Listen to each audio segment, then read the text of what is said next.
Armstrong கொலை வழக்கு சிபிஐக்கு மாற்றப்பட்டு உயர்நீதிமன்றம் ஆணை பிறப்பித்திருக்கிறது. ஹைகோர்ட் என்ன சொல்லிட்டாங்க, சிபிஐக்கு மாற்றுங்க, உங்கள் விசாரணை சரியில்லை, உங்கள் விசாரணையில் நம்பிக்கை இல்லை, உங்கள் விசாரணை நடுநிலையாக இல்லை, யாரையோ காப்பாற்றுவதற்கு அரசியல் ரீதியாக காவல்துறை துணைவு இருக்கிறது அப்படிங்கிறது அவங்க புரிஞ்சுக்கிட்டு ஆர்டர் போட்டாங்க.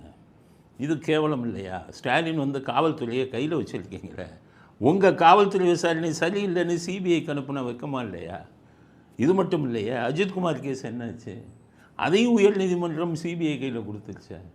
காரணம், அந்த நிகிதா வந்து உங்கள் குடும்பத்துடன் தொடர்பு இருக்குங்கிறதுக்கான ஆதாரத்தை அவங்க பெற்றோர்களே பேசினாங்களே, நிகிதாவால் பாதிக்கப்பட்டவங்க பெற்றோர்கள்லாம் பேசினாங்களே, உங்கள் இதுக்கு தொடர்பு இருக்குது உங்கள் குடும்பத்துக்குன்னு. அதை மறைப்பதற்காக அந்த இதில் நிறையா இது பண்ணீங்க, மோசடி. உயர்நீதிமன்றம் அதையும் வந்துக்கிட்டு சிபிஐக்கு அனுப்பியாச்சு. அப்போ ஸ்டாலின் என்ன சொல்கிறேன், இழுத்து மூடிடுங்களேன் காவல்துறையும், சிபிஐயே வந்து நம்ம விசாரணைகளை பார்க்கட்டும் அப்படிங்கிறது தான். அதனால் இது ரொம்ப கேவலம் உங்களுக்கு. அந்த சாரும் சிபிஐக்கு போயிருந்தால் மந்திரி வெளியில் வந்திருப்பார், அந்த சார் கையில் வச்சு மந்திரியை காப்பாற்றி விட்டீங்க. அப்போ உங்கள் தலைமையில் இருக்கக்கூடிய காவல்துறையின் திறமையெல்லாம் வீணாகுது.